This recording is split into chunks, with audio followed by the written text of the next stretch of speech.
This program is powered by thevirtual.show, making your offline events virtual. Ladies and gentlemen, the host of WEBIT Virtual, Dr. Plamen Russev. Dear wonderful community from all around the world, I'm so grateful for all of you for being again with us at another WEBIT Virtual event. As part of one of the most important themes since WEBIT Virtual has started, the theme of our planet Earth.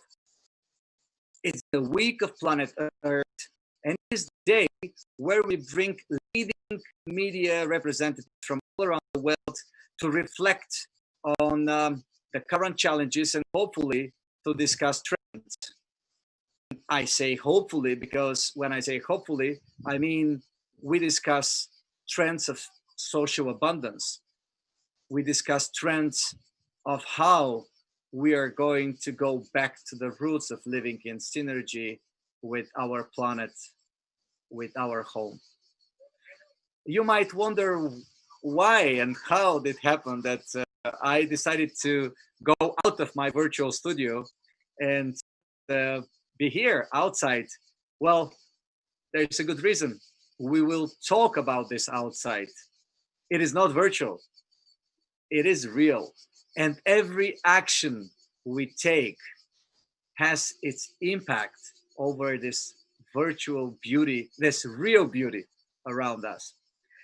And we are going to be hosting a lot of top executives from all around the world, a lot of organizations, and you will hear so many points of views.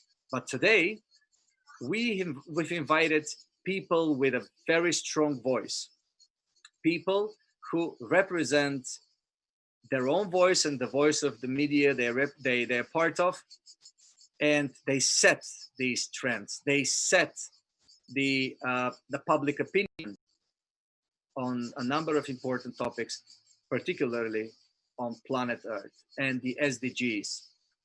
Without further ado, I would like to invite them so we hear their opinion and we hear their forward thinking on where we can go, and hopefully the faster, the better. Ladies and gentlemen, here are my four panelists. I start with the first one. Afua Adom is a broadcast journalist and writer at CNBC. She is a journalist with over 15 years of experience working with ITV, the BBC, Arise News, producing and writing and presenting news content and features focusing on sustainability, lifestyle and health. Wonderful, Afua. Welcome back to WEBIT. How are you? I'm really good. Thank you for having me again. I am excited to have you with us, knowing how diverse are your interests, at the same time how focused you are on achieving particular results, being so active in a number of very important domains such as inclusion and others. It's a real pleasure to have you with us. Allow me to introduce all other participants. We jump into this exciting discussion. Here is the second panelist. Nikolay is a video journalist at Mashable. His work focuses on the ways technology transforms our daily lives and sense of self. His 2019 short documentary about the world's first drive-thru, made up of artists with Down syndrome, was selected by a number of film festivals. Nikolay holds a PhD in anthropology from University College London. Nikolay, welcome to WEBIT. Thank you very much for having me. Now it's us to say thank you for joining. You're a fellow Bulgarian I'm personally very proud of, and have created so far your education, etc. Thank you for joining. Let's have our third panelist presented. Aidan Byrne is an award-winning journalist at the New York Post and podcast host of Life on Planet Earth. He is a media consultant, co-editor on the Zicklin School of Business Financial Markets series books and a Broadway alumnus. His work is published also in Wall Street Journal, National Catholic Register, Institutional Investor, and other outlets. John, it cannot be better than having you as part of this discussion, being the host of Life of Planet Earth podcast, and of course with a very clear opinion on many of the topics we are going to be discussing. Thank you. Delighted to be here. Absolutely. Thank you so much. Afua, this is another virtual WEBIT. We're hosting you with us. But this is really the one that I believe is resonating so much with what you're doing. How can the SDGs can help provide a framework for recovery after COVID-19? We have seen how canals of events clean up. We have seen how nature so even during the lockdown was so fast. I think a few people really expected this. So obviously we need to do things in order to achieve the SDGs. It's in our hands. Absolutely. And I think when we talk about the SDGs, the 17 Sustainable Development Goals, of course, the environment and sustainability is a huge one, but the other 16 are just as important. So we talk about gender equality, which is something that I am really passionate about, as well as sustainability. I mean, working with CNBC and working on sustainable energy, it really became so clear to me how important it was for us to meet that sustainable goal, but also how important they're all interconnected and they all go hand in hand.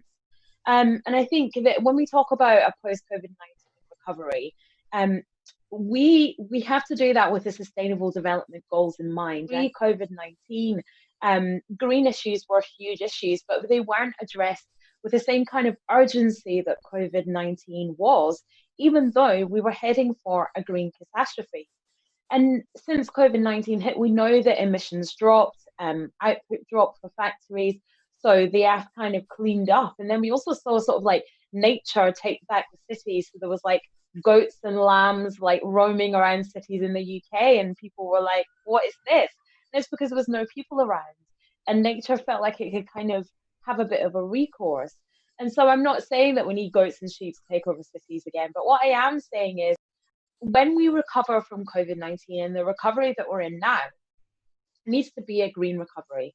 So with every single day, we need to be thinking about how we can hit certain sustainable development goals.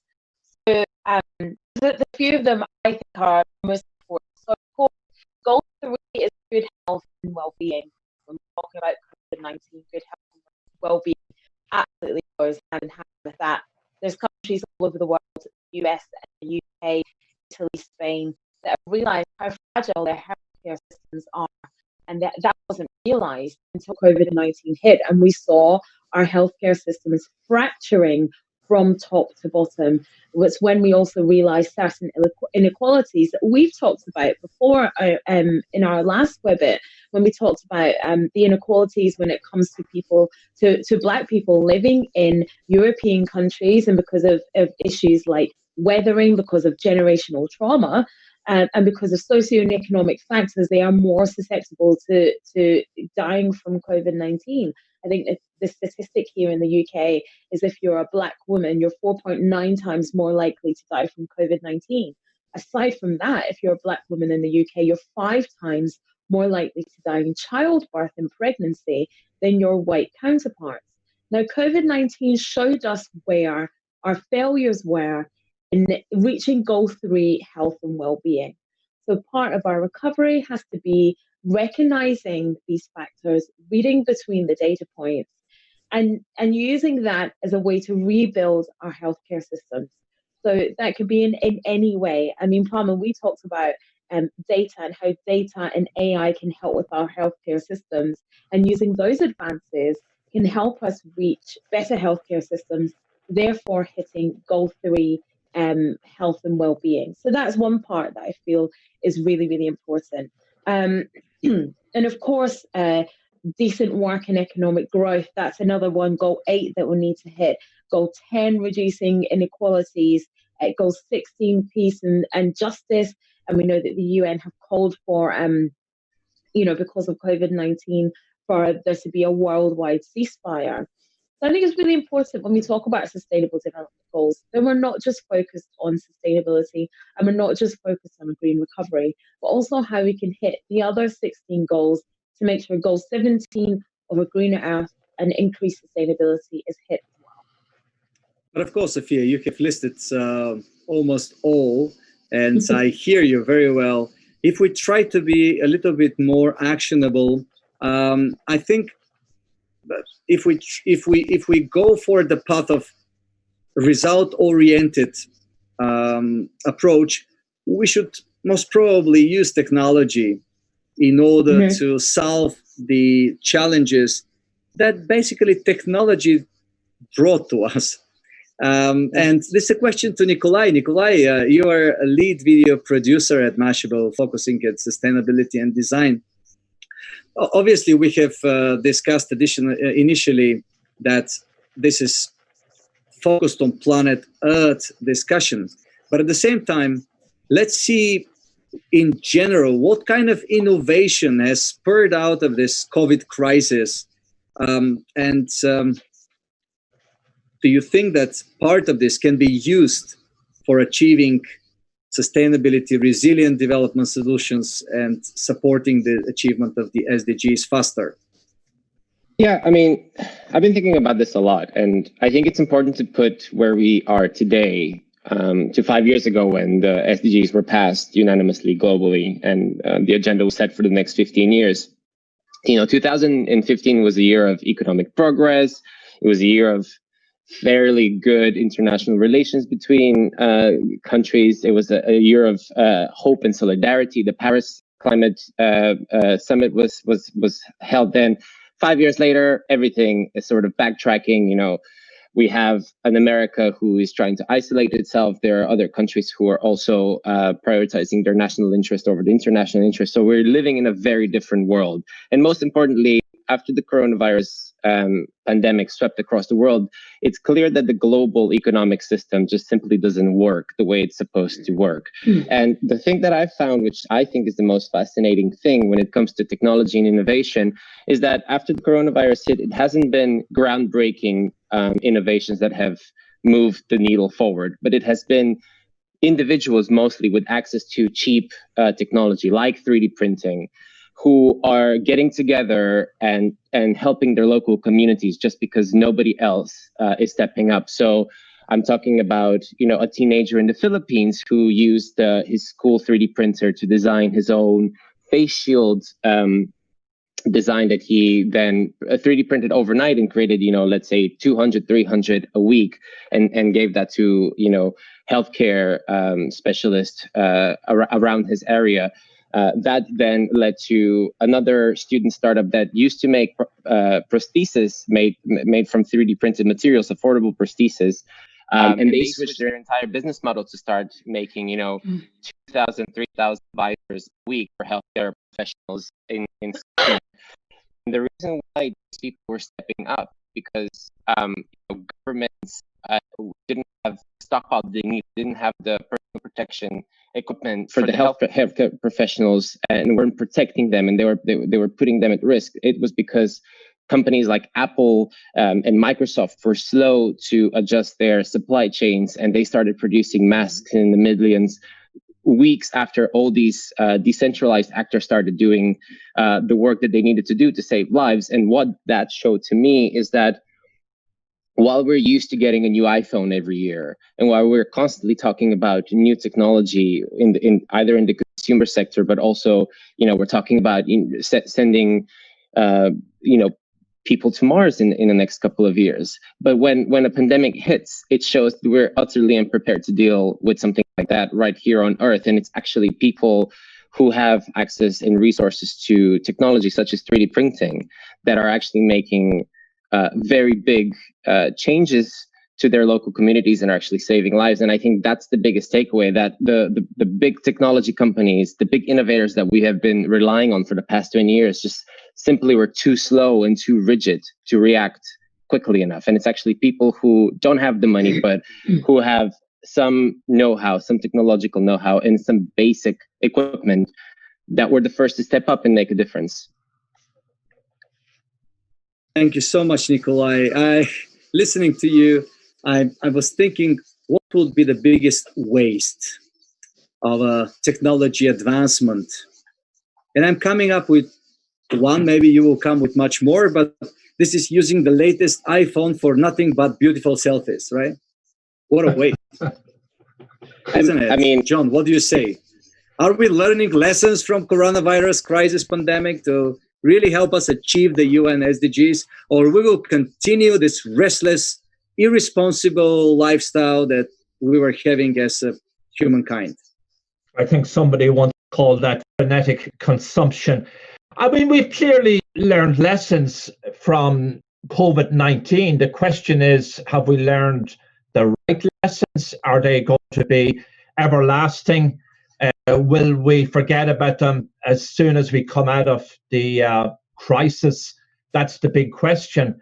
I mean, there's another aspect of the COVID-19 and the UN sustainability goals that's going to have to be addressed, and it's sort of like the elephant in the room, is the massive accumulation of global debt. We were already at record numbers from the various treasuries globally, and the US money printing machine is in overdrive. Several trillions of money printing by the Fed. So how we're going to wrestle with that post COVID-19 is going to be a very interesting and challenging question. But sort of to answer your question, yeah, on some levels we've learned a lot. We've learned that mutual cooperation is possible. We've seen how the fintech sector has stepped up. We've learned how to do these Zoom meetings. WEBIT Virtual is a terrific example. You've leveraged a great business opportunity. Schools have been shut out, regrettably. They've done some classes from home. The downside on that is it's just not quite the same as doing in-class education. So that's a worrying matter. We have innovated various projects. We have also had other downsides. The supply chain has been sharply reduced and disrupted. It's very hard to get component parts, say if you're in the US from China. One interesting phenomenon I've noticed about this, I'm not sure what it tells us, but there's a run on bikes in the US. If you want to get it, I like to cycle. My wife and I do a lot of cycle back roads in New Jersey and around the United States. If you want to get a racer bike, there's a back order of 6 months. The parts aren't available. Everybody has suddenly taken up cycling. So that's encouraging if you look at it in the context of not having a less polluted environment. More people are cycling. Less people are driving by necessity. That's starting to pick up. Another interesting stat was pollution each year by one study kills 9 million people. Now the skies and the air is much clearer.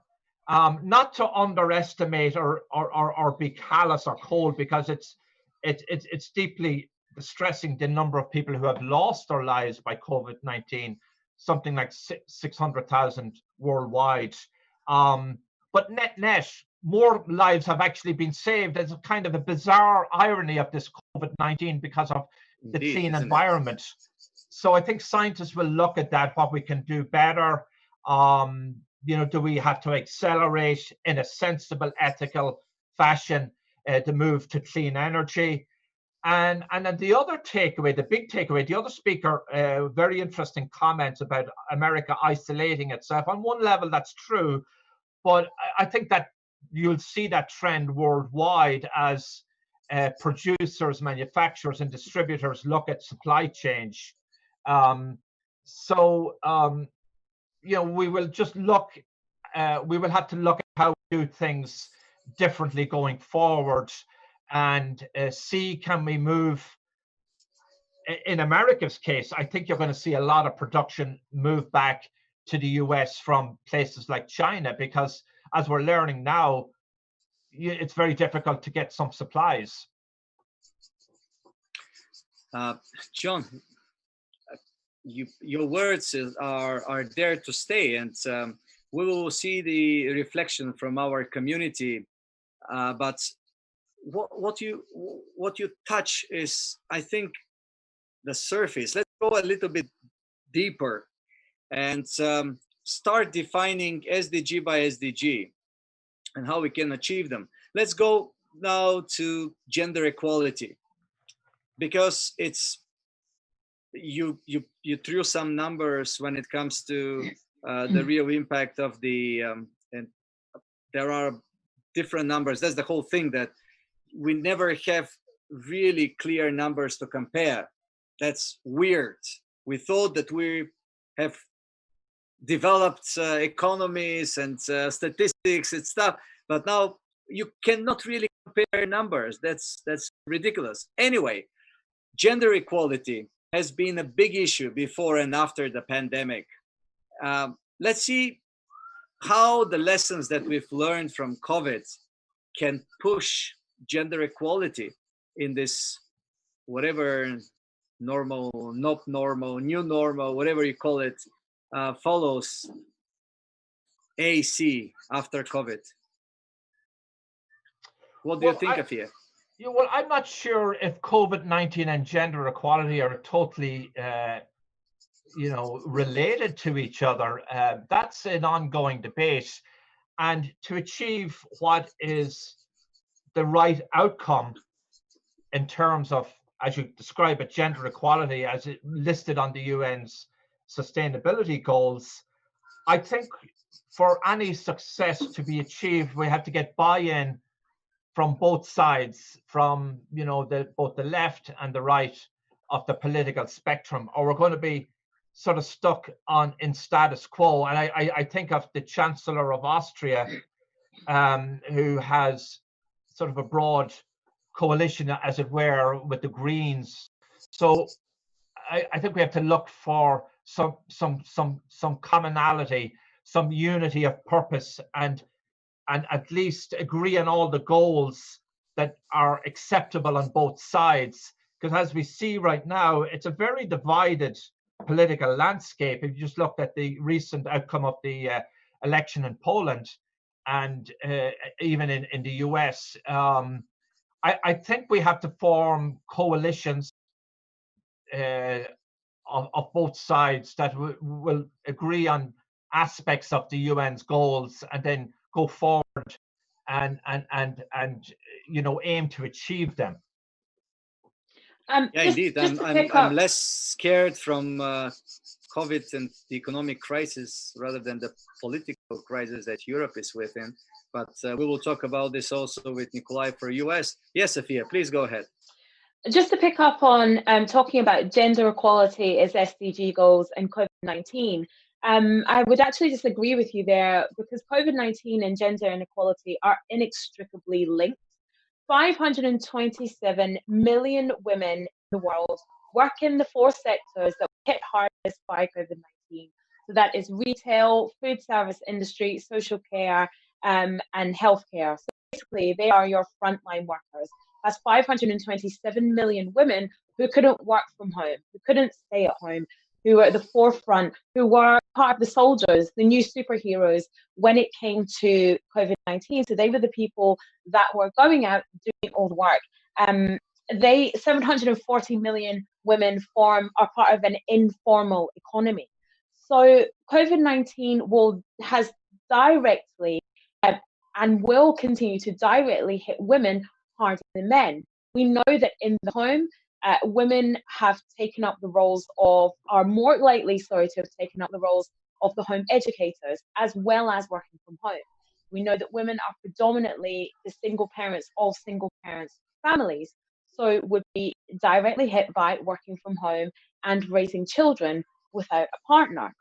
We know that there's women who work in industries like prostitution that couldn't do that during COVID-19, who therefore starved and died. So saying that gender equality is an SDG goal and COVID-19 are not linked is factually incorrect. So for us to look at gender equality as an SDG goal is actually very, very, very important. And women will be the drivers of the economy and the drivers of a recovery in the world. You know, we need to look at how the economic response to COVID-19 will in fact affect women. We know that women are generally poorer than men and have less economic power than men. We know that we need targeted interventions for single parents who are predominantly women. We know that elderly women are more at risk from COVID-19. We know that Black women are more at risk from COVID-19. We know that when we have elderly people's care, it's more likely women that are delivering it. I mean, I could go on and on and on, but I'm not going to. But what I am going to say is that if you're going to talk about a recovery from COVID-19, if you do not look at gender equality within that recovery, then a recovery will not happen. And women will be drivers of that recovery. And therefore, that SDG goal of gender equality is one of the most important ones, along with climate change. No, I hear you loud and clear, Afua, and I'm not taking sides. That's rule here at WEBIT Virtual, but I would say that I hear you, and I can't agree more than what you say. And this is definitely something we as community should be very much aware of. And you put the finger directly into the wounds. What do you say, John? No, a little clarification. When you framed the question, I was looking on it at a different level entirely. When you're talking about gender equality, that has various granular meanings. Absolutely, I do believe COVID-19 has exacerbated a lot of existing systemic problems in areas of poverty, and there are areas of the world where you're absolutely correct. The female has taken the burden of a lot of the abuses in the labor markets, and we have sexual trafficking, prostitution. Completely agree on that. In fact, COVID-19 has shown us that in terms of the UN goals, it's set, millions more people have been set back in poverty. I've seen one statistic of 70 million. And I'm sure if you went even deeper on that, much of that poverty is obviously in developing nations. And again, much of it is among women who carry a lot of the burden. I'm a pro-woman, and I would like that to go on the record. And the last speaker put a lot of it very eloquently. Thank you, John. I'm a feminist. So thanks for saying this. This is important to me, and I believe also to the WEBIT community, and we should be definitely clear about this. There is no need for discussion. There is just a need for action. But still, obviously, what the numbers you have mentioned and the picture you have created, John, during your previous talk was giving us some good and bright perspective. We see indeed less death cases. We see our nature clearing itself, getting rid of us one way or another, or using us not being there to clean up. But obviously we see some other very dangerous trends. We see economies heading into a collapse. And that's my question to Nikolay. Nikolay, we talk about circular economy, and obviously we understand more and more that that is needed. Now, how do we move next? What is your take on that?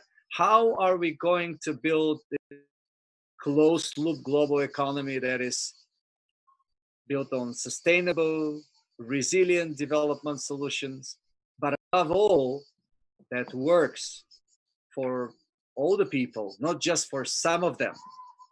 Because the physical sickness goes into social, and the challenges in front of us could be devastating as a society. What do you think? I want to start by saying that looking at the coronavirus situation and trying to draw any positives out of it, whether it's, you know, the sort of the popular nature healing itself, I think is a misnomer, and I think we're misleading ourselves. I think if anything, the coronavirus situation exposed how broken the entire global system is on every aspect. And if we thought that we were progressing somehow in the past 30 years, for you and me as Bulgarian, you know, the past 30 years of progress of capitalism and democracy, if we thought that that was progress, then we were completely wrong. Because what the coronavirus situation showed is that the level of inequality, not just in terms of money and capital, but in every single aspect, the level of inequality that spreads from the developed world into the developing world is astonishing. And now we have so many people who are struggling, and not just women. We're talking about children. We're talking about pretty much every single type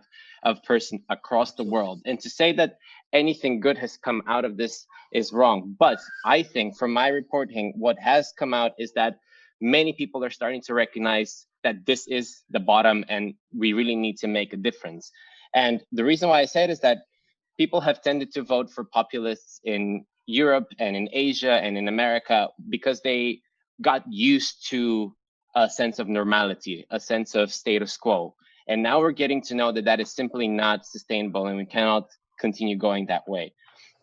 When it comes to a circular economy or a closed loop economy, the first thing that I have found to be consensus among researchers is that it simply cannot be based on growth, on economic growth, because that is simply unsustainable. We cannot continue to feed this capitalist beast on an international level because it simply cannot continue that way. You can look at pretty much every industry. You can look at the food industry, you can look at the fashion industry, you can look anywhere and just see that it simply cannot continue going this way. For that, we need to change the metrics with which we measure progress, with which we measure success, because GDP just simply doesn't quite cut it. It's going to be a long-term process, but we can look at examples across industry. We can look at the innovations that are coming. I mean, I did an interview last week with a Scottish startup who've invented a brick that's made of construction waste. It doesn't require any firing, it doesn't require cement, and it has 13% the carbon footprint of a regular brick. Now, when you expand that to a country like the UK, which requires billions of bricks a year in its construction industry, a simple change like that can have an immediate effect on the way things work. And those things are already here. Those kinds of technologies are already existing. They're inexpensive. They are proven to work. You know, those bricks are recyclable themselves. So there's a completely closed loop system already available. It's a question of political will, and it's a question of letting those discourses go forward rather than letting the same discourses and the same sort of narratives about what makes us good and what makes us successful continue to exist over and over again. We simply have to break this cyclical sort of story that we tell ourselves that the past 5 years, the past 10 years, the past 100 years have been good for humanity, because they simply haven't. We are going in a downward spiral where we've destroyed pretty much everything on this planet. And the coronavirus pandemic is a wake-up call. There's a good political saying, you know, you should never let a crisis go to waste. And that's what's happening right now. And you can see there's a momentum behind Joe Biden's climate change. Yeah, actually, I was going to ask you about this, Nikolay, because your series, The Future We Want, launched the first episode. It featured the Democratic President Andrew Yang talking about eradicating poverty. And so please, let's go there. Stacey Adom, potential VP choice for Biden also. The reason why, I mean, the interview series is called The Future We Want, and it's simply because right now we're in a crossroads. We're in a fork in the road where we have to choose whether we feel helpless and we don't take action, and we let things, bad news, and we just take that over, and we become apathetic to it. And it's something that has been prevalent in the past 5 years, with the anxiety related to climate change, and a lot of people simply feeling like they don't have personal strength to do something. So I wanted to do a series and talk to visionaries who have plans about how to shape the 5, 10, 15 years, and talk about these ideas, so that those narratives, those ideas can balance out all the negativity that we're faced on an everyday level. And the first speaker was Andrew Yang, who was a very prominent Democratic candidate who championed a universal basic income, which basically means that every adult in America, in this case, receives a sum, let's say $1,000 every month, to supplement their lifestyle and to help them, go with their day-to-day life. But I also spoke to Stacey Abrams, who is a potential VP choice for Joe Biden, and both of them talked about the same thing. We need to use the momentum right now, following the coronavirus and following bad leadership, to break this chain of bad governance, of inequality in the economic sector, of voter suppression. And again, like to talk even about the things such as voter suppression exist in a place like the United States means that we have gotten so separate from reality that we cannot simply look at things the way that they are anymore, because we live in a fantasy land. You and me in Bulgaria, we have always assumed that America is sort of the model of freedom and sort of the guide for Eastern Europe and for other democratizing countries. And today we're looking at the situation there is very dire. There's millions of people who are disenfranchised, particularly African Americans. And we need to use this moment to call these things out, so that we can have a completely new slate, because we simply cannot afford another crisis like this. Not now, not in 5 years, not in 25 years or 50 years. Nikolay, I didn't want to interrupt you because you're speaking out from heart, obviously, but definitely having access also, like all the panelists here, to great forward thinkers, leadership that needs to be endorsed. That's definite. So basically, you spoke my words. I would say, what kind of normal is the normal where you make species extinct, when you pollute your own waters, when you kill people for something, whatever it is? What kind of normal is the war? Still, we were in a position where every single year we were improving. I would say we were improving in different areas, but we were making poverty almost extinct. We have almost halved the number of people who live under the poverty line globally for less than 20 years, and that's statistics. So we cannot say it was bad, but we can definitely say it wasn't right. And that's my thinking. And that's why we have this event. And that's why we have WEBIT, this beautiful community, which already reaches to 1 million people, subscribers to our newsletter, to try to make the changes. And back to the panel here, I would like to put a very clear question to you, ladies and gentlemen, because Nikolay has mentioned UBI. Maybe I will be breaking news, maybe not. But actually, UN and particularly UNDP are launching currently, I believe, 22 or 23 different projects on UBI, the Universal Basic Income. And in Europe, the first country will be Spain, and there are many others. Nikolay, you just mentioned it. I didn't hear your opinion on UBI in general, but let's start with the ladies. Afua, what is your take on UBI? I think it's a really, really good idea if a government can afford it. And we know that governments are scraping their coffers left, right, and centre at the moment. But I actually think universal basic income is a great idea. It's a great idea of starting from a level playing field, that everybody is guaranteed to an income, everybody can feed their children, everybody can feed themselves, everybody can pay rent. I think it's a very, very good idea. I would love to see it introduced. I think here in the UK, it would be a real game changer and, like I said, a real leveler, and get rid of a lot of those socioeconomic factors that predominantly affect people in my community, in the Black community, and would reduce the need for a later on intervention. So, and when kids aren't doing well at school because they don't have enough to eat, if you had a universal basic income, you can prevent that, meaning that children will concentrate more in school.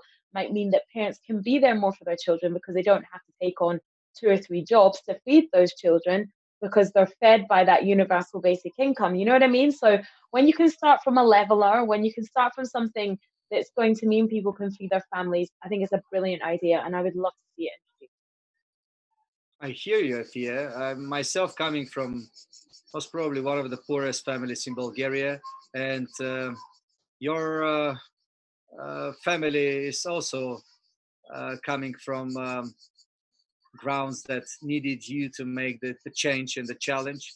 And I'm sure that there are many like this. But on the other hand, there are challenges with the UBI, turning the liberal democracy as we know it in something different. What is your take on that, John? I am against the UBI. I think it's a foolish ideology. I think it's a bit of a fallacy. I don't think we have the capital and resources to do it. I think it will bankrupt the globe if we go down that path. I'm all for empowerment and for equality and for opportunities for all groups across different sectors. Everybody can trace back, in their families, struggles. I mean, my family has been coming to the United States for several generations. I originally came from Ireland. The Irish were notoriously put down, in the 19th century. We recovered from it and we made some steady gains. I think part of the problem is trying to create opportunities for living wages, but the idea of this just constant redistribution of wealth and giving out all these handouts, I just don't see how it can be financed right now in the United States. And this is in an emergency situation. The unemployed are getting their state unemployment benefits plus a $600 top up. It's probably over 40% unemployment, very well. 40%, right? Exactly. And it's probably saving the United States and the world, or certainly the US, from a Great Depression. But I mean, I'm open to exploring ideas. I do think there's systemic problems in our communities, in our Black communities, in our minority communities, and it's been intergenerational. I would be more pro the idea of creating tax-free incentives in poor communities, opportunity zones, and looking at even areas beyond that. There's an interesting development that has really accelerated since the Second World War. One of the speakers spoke earlier, and I agree with him. I think GDP is not necessarily a good measure of our well-being. That's an old construct that really developed after the Second World War. If you look, at farming worldwide, it's become highly intensified. It's technology and technology based, and if you look at the United States, the UK, Europe, Spain, Portugal, a lot more people worked, in the farm communities immediately after the Second World War. Now, I'm not saying that we have move everybody back to the land. That would be foolish and reckless thinking. I do believe we should have free enterprise and for-profit agriculture, but I also think we should encourage more small-scale farming, and so that there are more opportunities for farm families to move back. And I think COVID-19 has brought that to the fore, where in the United States, for example, we're dependent on a few agricultural conglomerates and producers for our food, meats, poultry, and so on. I think we have to break that lock and encourage more small-scale farming done on a free enterprise tax incentive basis. And but back to your original question, certainly the universal basic income. I don't think we can afford it. Thank you so much, Paul. I hear you, and of course, GDP as a term was first developed by a person called Simon Kuznets, and it was back in 1934, if I'm not mistaken, for a report for the U.S. Congress. And he warned at that moment that it should not be used as a measurement for welfare. So it's ridiculous, honestly speaking. I mean, I create something, I say, this is not good for what you think you're going to use it, and you use it exactly for this for all these years after 1934. But still, back to the UBI. If we talk about UBI, and again, I go back to what I've mentioned, I was not only the poorest, I was poor among our community because my parents were anti-communist. So I'm definitely a pro-democracy because I've been suffering enough. And my challenge is that UBI might put too many people in direct dependence to the current ruling party or coalition, etc., and that would make them even more dependent when elections come. For many reasons, this has been already proved all around the world. There is no really great democracy, neither in US. We've seen how it worked with the elections before, neither anywhere else. It could be influenced, especially with the current means of technology and communication, which I'm sure Nikolay knows very well what I'm talking about. What is your take, Nikolay? I just want to say that I wrote my PhD on the daily life in Eastern Europe under socialism and after socialism. So I'm very acutely aware to the type of things that people were, first of all, able to afford, the similarities between millions of people across countries. So I am acutely aware of the fears that many conservatives have of this idea that UBI brings a sense of socialism. I am also acutely aware that with the Millennium Development Goals first and the Sustainable Development Goals afterwards, there's an underlying notion, there's an underlying philosophy, and that leaves no one behind. And today, that simply is failing on every single, from number 1 to number 17, they're all threatened in a post-coronavirus world. And that simply means that we need to reconsider how things are being thought about and how things are being implemented. We cannot have the same fears that we have had for the past 20, 30 years, which are to do with, let's say, a divided electorate, because some ideas seem radical or they seem unused or unprovable. The thing that needs to happen right now, and I think the candidacy of Joe Biden again proves that, because there is growing support for a very radical and very expensive platform. Essentially, it's a $2 trillion climate proposal that is unseen. And I think the way that things are going to go, particularly in the next 10 years, is there has to be a change. Of course, we cannot simply be talking about balancing budget, because in the UK, for example, with the kind of politics that has persisted for the past over a decade, following conservative governments, is that simply austerity. The results of that we can see now. The level of domestic violence against women has increased. There are millions of children who cannot get meals. The education level has fallen. So we're looking at so many factors of a supposedly stable state that are simply not working. And the people that I have spoken to, including climate scientists and including people like Andrew Yang, I think the main philosophies, it's not necessarily that their policies or their ideas need to be implemented tomorrow, but that alternative ways of thinking need to be presented right now, so that at least we have other ways of thinking about it, and at least people have an option to choose from various alternatives, rather than always going back to the black and white conservative-liberal divide in politics. What a fascinating discussions, and what a great opportunity to hear different opinions, quite well presented and backed by facts.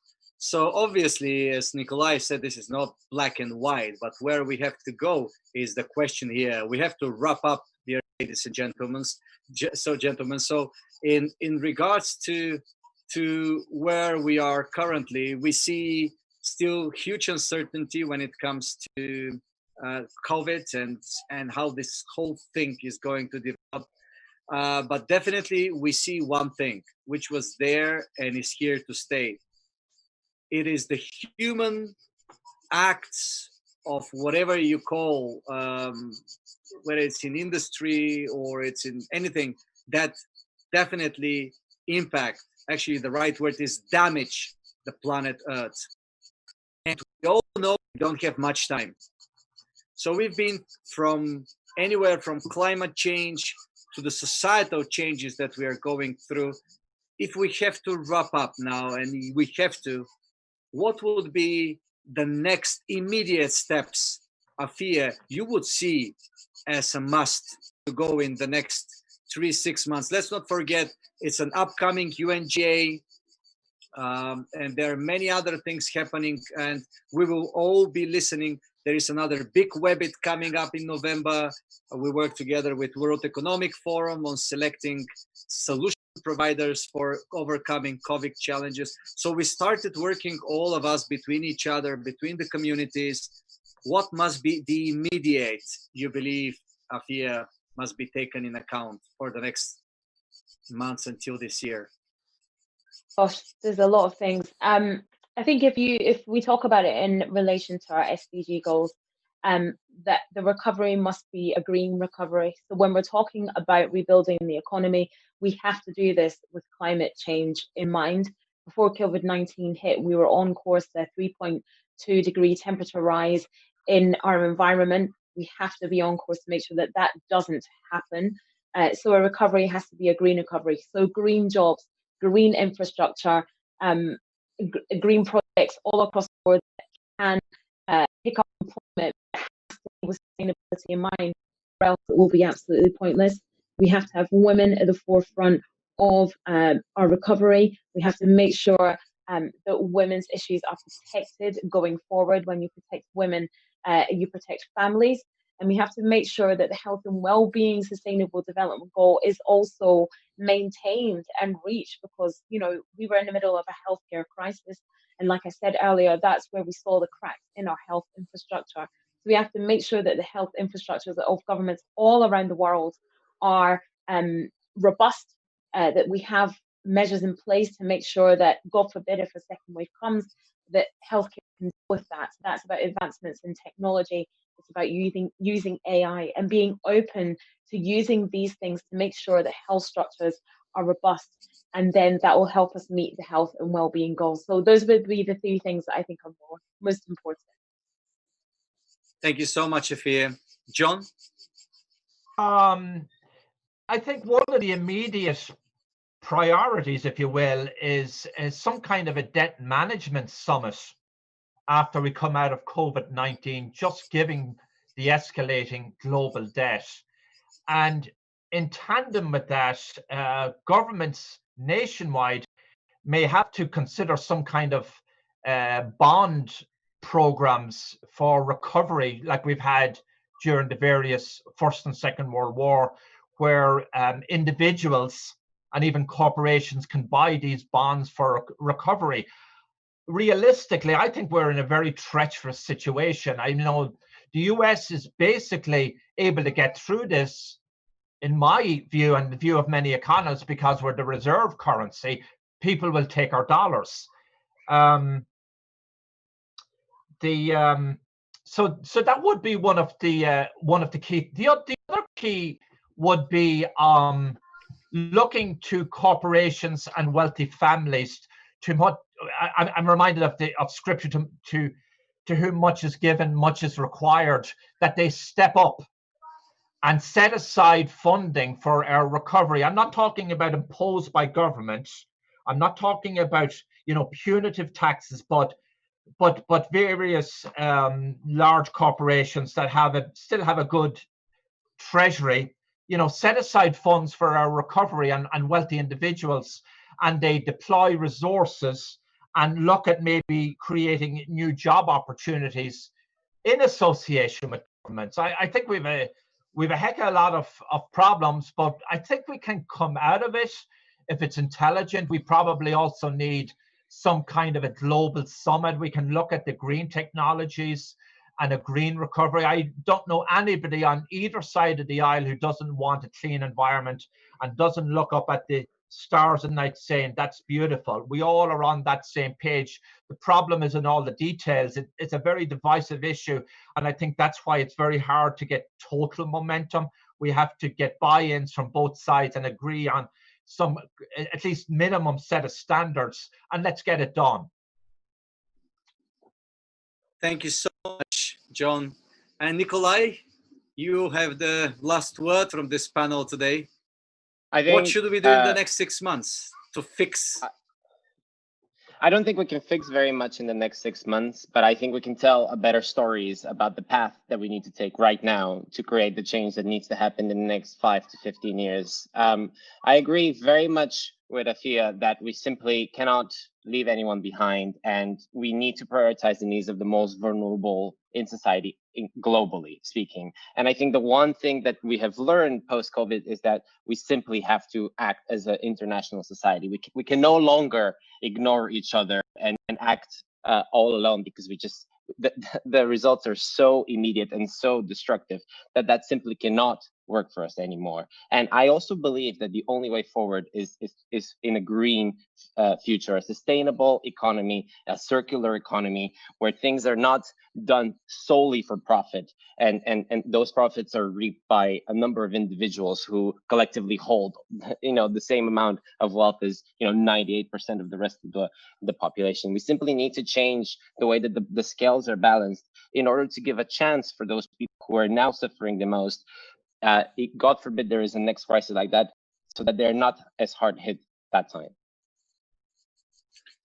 Thank you so much to the three of you for sharing your thoughts, for making not only assumptions, but backing them with facts and numbers. From that point on, we shall continue, of course, following that topic, because it's core in the WEBIT portfolio of very important topics that we cover. And we look forward to have the UN and all organizations further involved with us on that particular dialogue, part of the Planet Earth vertical, and hopefully together with the support of innovators who we have already seen yesterday presenting some of the best innovations that could help us so much in solving challenges that literally a couple of years ago were considered unsolvable. I see as the way forward, and all opinions must be heard and none should be left behind. This is, I believe, the most important message from this discussion. Again, very grateful to all of you, Afua, John, and Nikolay, for being part of this WEBIT Virtual event on the Planet Earth theme. Wonderful WEBIT community. I'm wishing you a great day for those of you that the day just started in US, and nice evening in APAC, anywhere from India towards Indonesia and Australia. We have coming up next week, the whole week focused on brand innovation. We shall be hosting some phenomenal participants from that particular vertical. And as Nikolay mentioned, we need to find good ways, great ways to communicate the challenges. And that includes also the big brands, that includes the big corporates, communicating their own decision on building sustainable development solutions. Maybe this will be a great opportunity for synergy. So we shall be hosting the founding chairman of the American Advertising Association and one of the godfathers of contemporary advertising, Chuck Porter from Crispin Porter and Boguski. We are also hosting Susan Vobejda, from Chief Marketing Officer from Trade Desk. We're having a Forbes Assistant Editor, Elizabeth Breer, coming back to WEBIT again. And this is only part of the Thought Leadership Summit, followed by Leading Media Forum with some really great media representatives coming to WEBIT and discussing the impact of COVID and the new developments over brand innovation. We have Forbes Russia, Anastasia, VentureBeat host and AI show, John, a good friend, Kostler. We have Roger Dooley from Forbes, and BBC News represented by Lisha Chi Santromonelli. This is coming up next week. Again, thank you all for being with us, and see you soon. Bye. Thank you. Thank you.